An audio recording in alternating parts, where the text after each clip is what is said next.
All right, all right. Good afternoon, everybody. We are blessed, another blessed day in the kingdom. Beautiful weather here in the DMV. Wasn't rainy, it's not snowing, sun's out, a little breezy, but we can get with that, right? Absolutely. No doubt. Absolutely. So this I wanted to actually introduce this brother. He's super dope, super dope. I actually saw him, well, I heard him first last summer on I believe Alex Kennedy, I believe that's his last name, Yeah. Hoops Hype podcast. And I was just driving around chilling, and he came on and he was breaking down the sneaker deals of the NBA players and just had such a unique perspective on it. And you could tell he knew his stuff. So it was just a pleasure to actually link up with the brother a couple times, subscribe to his world famous newsletter. You guys got to subscribe if you want to be in the flyness, you know. So, Absolutely. I just want to introduce this brother, Mr. Mike Sykes, and tell everybody how you got started in the business. Yeah, man. Yeah, first of all, thank you so much for having me, brother. I really appreciate it. Um, my path to the sneaker business is really weird. Like, I don't even know if I would be considered in the sneaker industry, I guess. Like, I kind of just write about it. But like, I mean, from my perspective, like, I feel like I'm in it. But Okay, like, okay. from like, I don't know, an insider's perspective, like, I don't know if, like how they would think about me. Anyway, uh, yeah. So I'm a big Wizards fan, right? Whoa, whoa, whoa, whoa, whoa! You're gonna admit that in I public? am. I'm gonna admit it in I public. mean, I'm come aware that. on. You I'm you aware that. seen you seen what we've been the last 20 years, Yeah, okay? it's fine. It's fine. We look. The Warriors had they come up. We can get one too. If Right. the Cavs could win one, then we could win one at some point. Maybe I'm gonna be 60 by the time that happens, but I feel like it's gonna happen. It's gonna happen, right? Right. Yeah, so I'm a Wizards fan, and John Wall is one of my favorite players. Hmm. I was writing for Bullets Forever back in 2015, and my editor pushed me to kind of get it because I've always been into sneakers. Like I'm a sneakerhead, right? Okay. And so Okay. my editor's like, yo, like John Wall has this thing with Adidas. He has a shoe deal. It's news like he has a signature shoe. Do you know anything about this? And at the time, like I didn't know anything about it.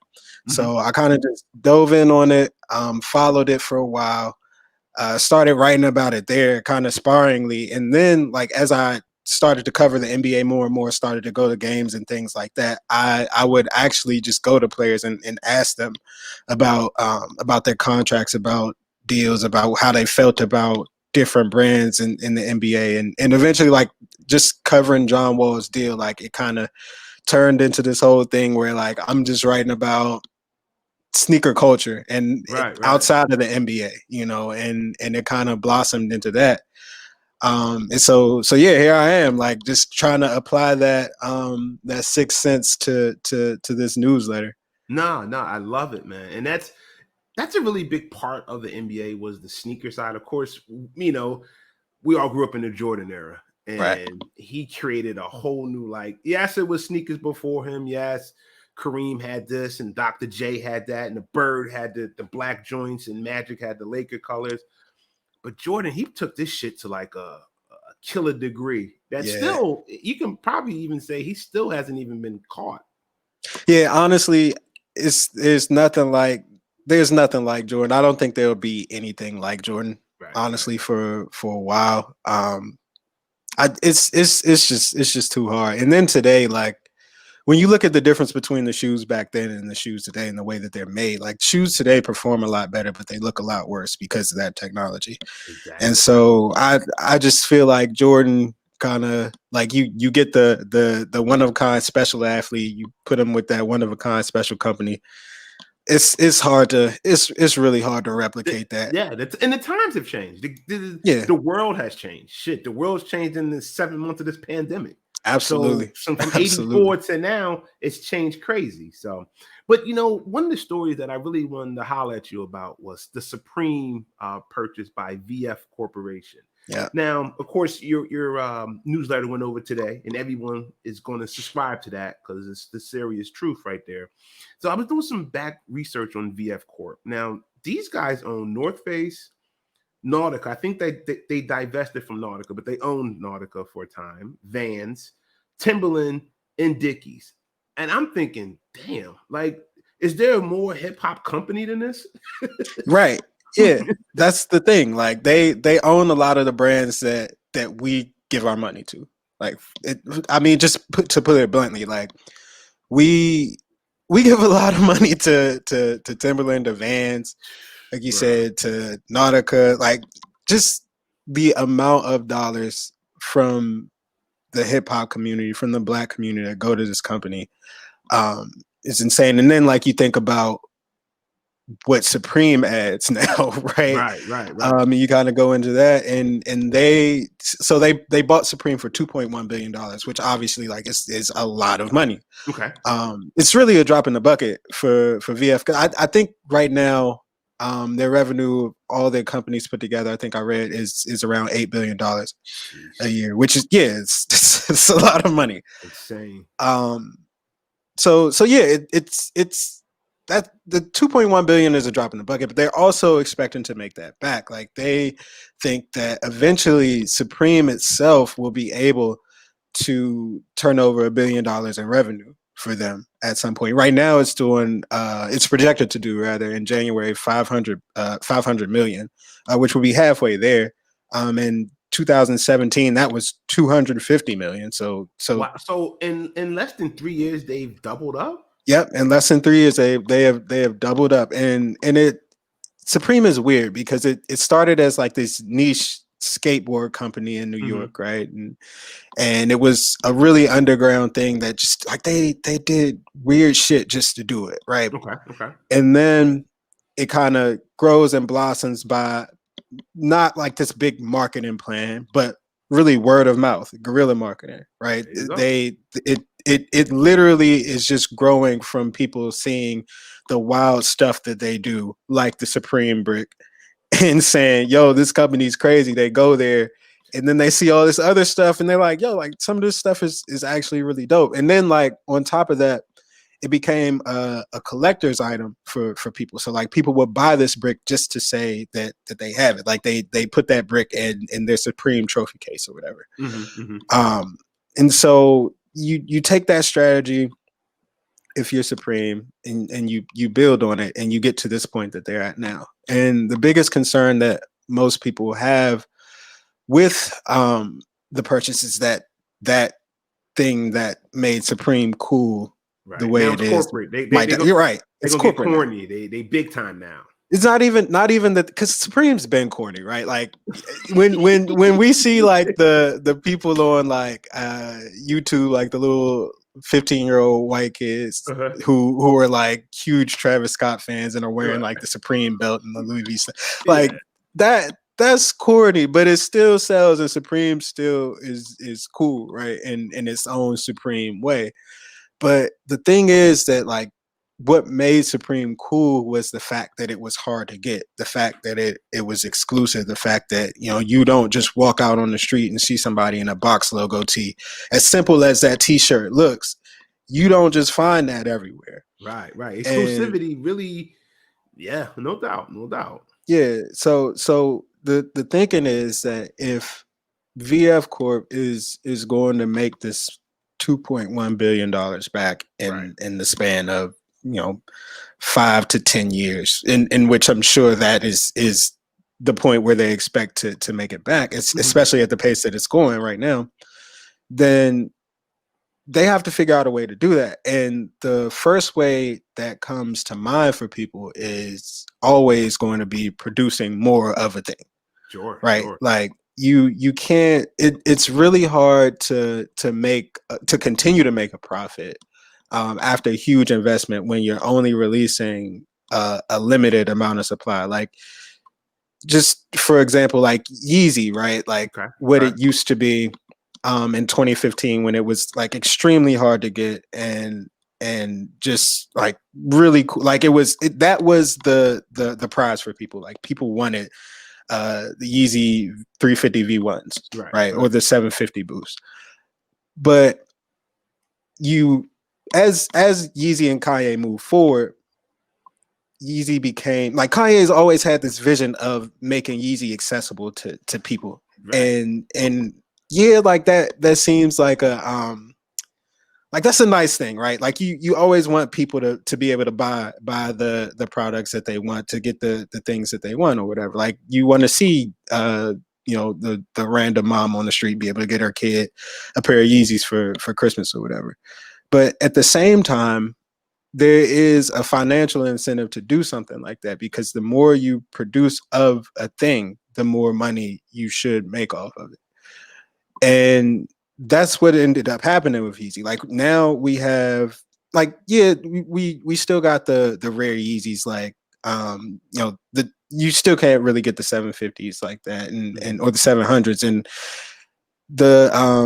the wave runners are still kind of rare, but like we see a pair of 350 V2s drop every 2 weeks, right? It's way more ubiquity with those. Yeah, it's not hard to get those at all.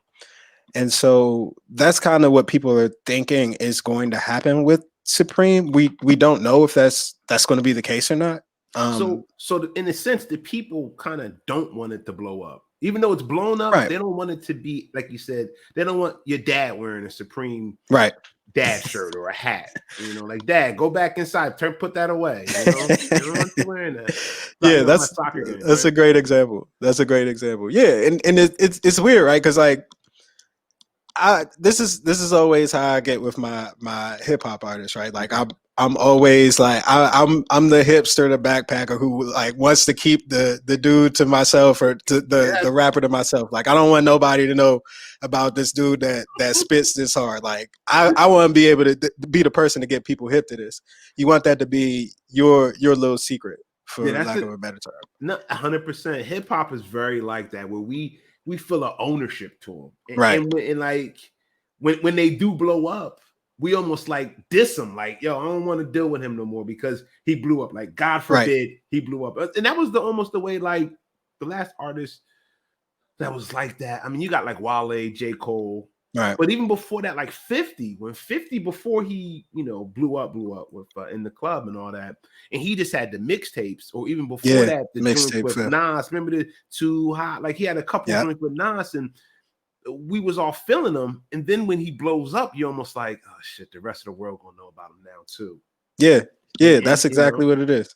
That's selfish of us in a way, but that's just what fans are. But that's what they play. Like that's a sale technique, right? Like you feel like when you feel that ownership, when you feel like you belong to a certain community, and that community should reflect a certain value or some virtue that you ascribe to, like you don't want that to change. And if it does change, then you don't really want to be a part of it anymore. And that's kind of the backlash that we're seeing with Supreme right now. It's kind of the backlash that we've seen with Yeezy over the last few years. But why do you think like those artists did that, but not a Jordan? Or like, why did he get the backlash for kind of selling out, even with Team Jordan? I mean, Jordan was different, right? Because it's like that's a hoop shoe, one, and that's like back then, like hoop shoes were hoop shoes. Like we would wear them jumps. Like people did not want the Jordan 1 when it dropped to hoop in it. Like people just wanted to wear that jump, right? But it was still a hoop shoe. And this element of hype that we have now, it's different now because social media and technology have evolved it into this convoluted thing that we all hate now. Like instead of it being, because like if you bought a Jordan 1 back in 84, like it would be like, yo, where'd you get those? That's a gem.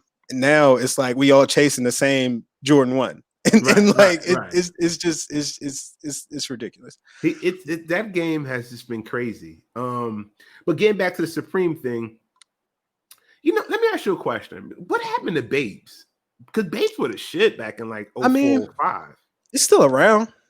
Bape is definitely still around and thriving. Honestly, like it still makes money. I don't know the actual value of the company, but they do stuff with Adidas all the time. They do stuff with Reebok, who is a subsidiary of Adidas for now.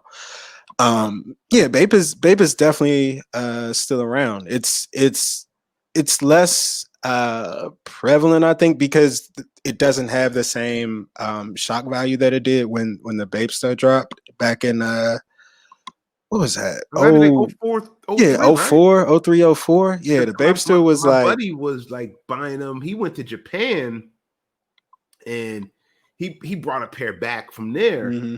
And I just started seeing them, and I was like, "Damn, this shit is dope!" And they mad exclusives. Like you didn't see them a lot, but this was pre-internet, not Right, it's pre-internet, but pre-internet. pre-social media, Right. and the game wasn't as saturated. It wasn't. It wasn't what it was. It wasn't what it is now. But yeah, like the Babester is like, that's like a cult classic that really it blew up because it was like, it looked like an Air Force One, but it wasn't an Air Force One.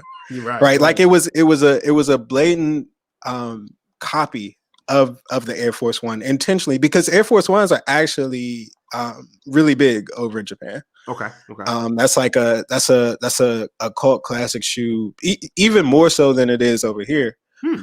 Honestly, and so that shoe was created to mimic that, but also to put the vibrant colors onto the shoe that you don't typically see on, or well, back in the day didn't typically see right. in an Air Force One. And so now like you come back over here now in 2020 from 2004, and like Air Force Ones, a lot of them just are the same colors as the Bapes that people used to wear. So it's like, it's you all know, you don't really circle. see the Bapes anymore. You just see the fatigue print and the shark shorts and things like that. Yeah, base was hot, man. But so with VF buying Supreme, can we expect, VF also owning Timberland, Dickies, Vans? Can we expect, the Supreme Vans collab, or just the Nautica? Yeah, for sure.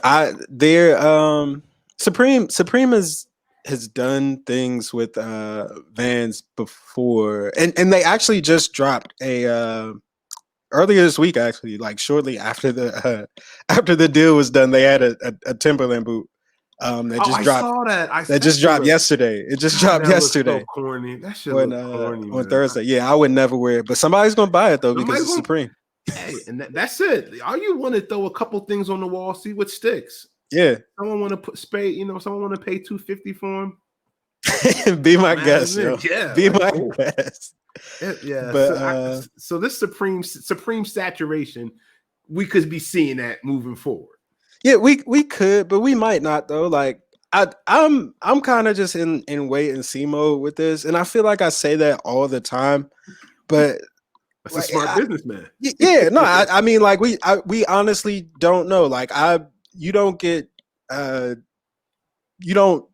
buy something for $2.1 billion without a plan, right? Right. And VF Corp, like this is a building full of rich people who may not be the smartest, but they all have advisors, and they all have people with their ears to the streets, and they know how Supreme became what Supreme is. And so if you ruin that, then who knows what the result might be. Like this whole thing could tank, and that's the one thing that they don't want. So I can't confidently say that they're gonna triple or quadruple production or anything at this point. But I do know, I know for certain that we will absolutely see more things like the Supreme Timberland and the Supreme Vans and the Supreme Dickie shorts and whatever else VF Corp owns. Like I'm sure like Supreme will find some like random like microwave or something that VF Corp owns and make some of that. So you ain't lying. VF Corp, it's these corporations like that, just regular people, even people in the industry don't even. I've never heard of VF Corp before this story. You know what I mean? It's a big conglomerate that like, it's one of those parent companies that just eat everything up. And like you got to go deep into the background of the thing to know that, these people are owned by this company, right? Like for example, like if you weren't a sneakerhead, then I'm sure like there are people who have no idea that Nike owns Jordan Brand, right? Or that Adidas owns Reebok. Like, see, I knew that, and they're trying to spin them off now, right? They're trying to VF Corp was actually going to buy them, VF or they were rumored to buy them, We're gonna Anyway. find VF Corp like owns like green beans.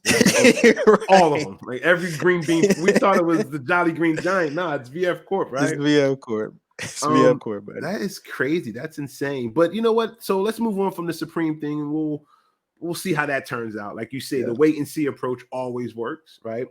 Let's talk about a couple. The NBA draft is coming up next week, and the number one player.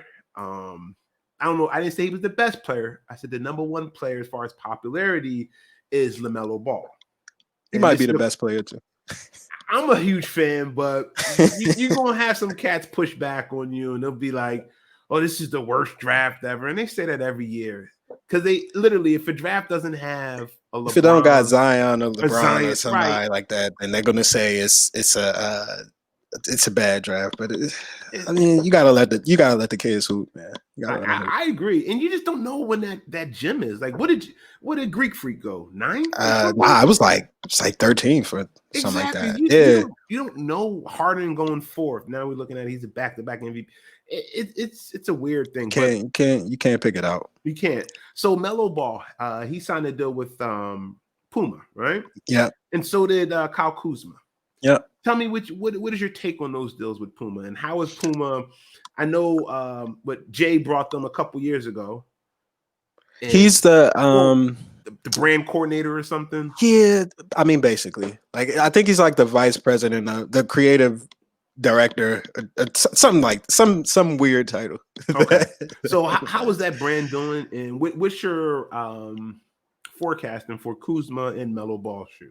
Yeah, I think Puma's in a good space. It's not like they're at a point where I think they're just now moving back into basketball, right? They're just now trying to get back into this hip hop space that they were in so many decades ago. And I think, with Nike's run of dominance over the last few decades, like we're finding that a lot of brands are just really trying to make their way back, and I think social media and just how easy it is for things and celebrities and campaigns to pop off now.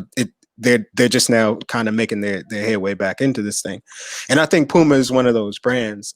To me, it started back in 2015. And I could be wrong, but this is just from my view when Puma caught my eye, was back in 2015 when they had Rihanna on board. And she had dropped the Fenty Creeper.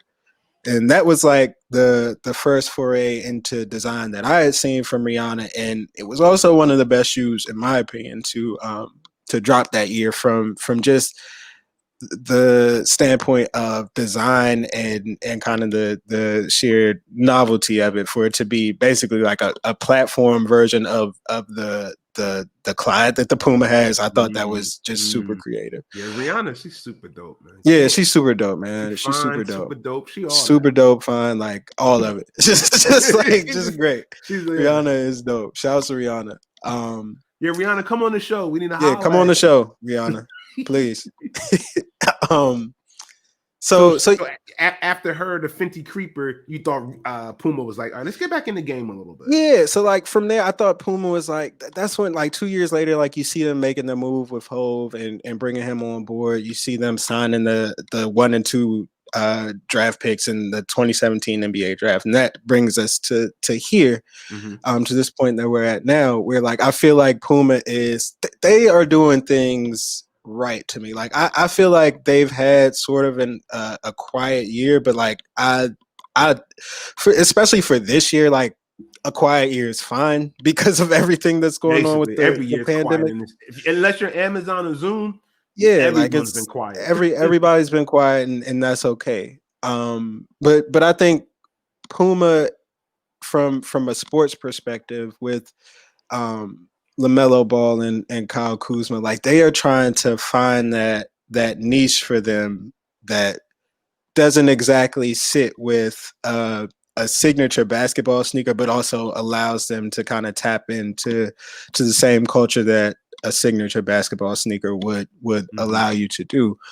Because technically, like they don't have a signature basketball guy yet, and there's a reason for that. It's like signature basketball shoes are cool. Like I like them a lot. I like to see what players are dropping what and what design looks like what. But at the end of the day, like performance basketball has been dropping for years. Like we were talking about before we started recording. Like the shoes perform really well, but they don't look the greatest, They're not, yeah. and people aren't inspired to buy them as much as they are a Jordan 1 or you know, a Ultra Boost or a Sakai Waffle or whatever you want to talk about. You know, one thing to interject here, the signing of Melo could actually be groundbreaking in a way, because I don't know if you remember, but like 4 or 5 years ago, not 4, maybe 3 to 4 years ago, when Zoe was at the Summer League in Vegas, they would do those, BBB would do those pop-up shops. Mm-hmm. And you would have thousands and thousands of kids, yeah, all like running behind Melo. They didn't really even care about Zoe, to be honest with you. Melo was their guy because they, you know, he was 14 at that point. Right. 4 years later, he's the number 1 pick, or very high pick. And those kids now are high school seniors, freshmen in college, and they are the ones that are actually buying this type of gear.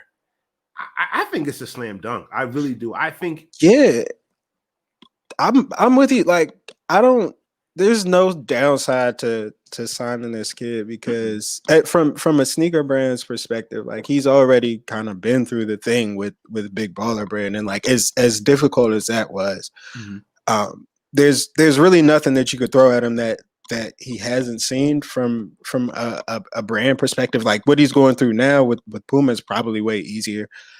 Like you said, and I think that's a brilliant point. It's like all of these kids went from when he was 14 to now when he's 18 and about to be drafted. Like these kids have grown up with him. They're going to continue to grow up with him.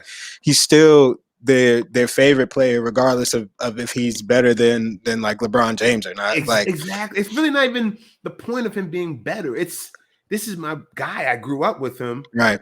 And he plays with the flair. That's why I, you know, selfishly, I want him in like New York or Chicago. I don't want him in Minnesota. That's a whack market. Yeah, I don't like that for him. From a sneaker perspective, I'm sure Puma doesn't either. Yeah, right. They got to be angling behind the scenes. You get them to the Knicks, who I wouldn't think draft 6. If they could move up, they got Steve Stout there. Yeah, I mean, New York. I mean, him in New York, him in Golden State, even like that would be that's legit a dream come true for Puma. 1,000%. From a Puma perspective. Like I mean, and they also like these contracts are incentivized by where you are drafted. Like they literally will probably make more money if he's drafted to the Knicks or to the Warriors, as opposed to the Timberwolves, or I mean, in the Bulls in that other category, as opposed to the Timberwolves or the Hornets or whatever. So I'm sure like Puma's seeing all these reports that like, you know, he's interviewing terribly and that he might drop to 6 or 7 or 8, and I'm sure like they're like, oh, bet, like shit, they might be planting those reports. It might be them. You're right. You're right. But now, like I'm a huge fan. A couple more topics before we get out of here, because it's 5 o'clock and everyone needs to do their thing for the weekend. I saw a picture on your newsletter. By the way, everyone go subscribe to the newsletter. You're going to plug it at the end, all right? Yeah. Those Jordan Adapts. Tell me some more about those.